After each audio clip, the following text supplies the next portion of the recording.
Kaya sa akin lang, pakiusap lang, na nakakatakot man yung mga visions ko, pero ito po kasi yung nakikita ko sa realidad. Pagdating ng kung ano yung mga darating na mga pangitain.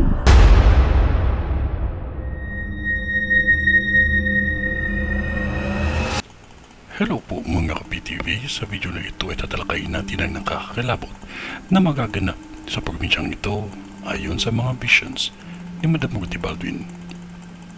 Pero kung ikaw hindi pa nakasubscribe sa aking channel, baka naman.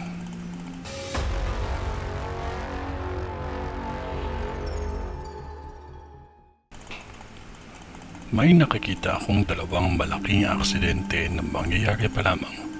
Dalawang aksidente ito na magiging tatak sa kasaysayan sa lugar na ito at maraming buhay ang nasawi dito. Kahit kilalang politiko o tao ay nasawi sa aksidenteng ito. Mga residente dito maging maingat kayo sa mga lugar na matatarik dahil maulan man o mainit, may mga pagguho na mangyayari. May nakikita akong nadaganan sa pangyayaring ito at isa ang lugar ninyo na makakaranas ng malakas na lindol at magkakaroon din kayo ng wildfire. May mga ibon na magliliparan sa kalawakan na halos dumilim na ang paligid. Ito ay babala na maging handa.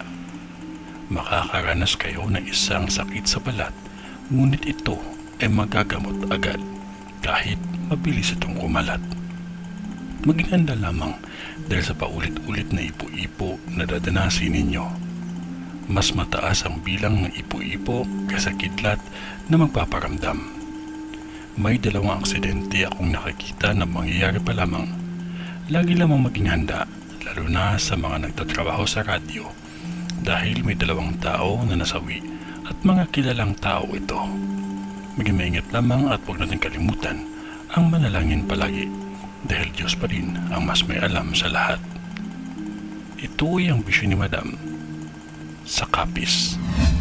Sa ngalan ng Diyos Ama, ng Diyos Anak, at ng Diyos Espiritu Santo. Amen.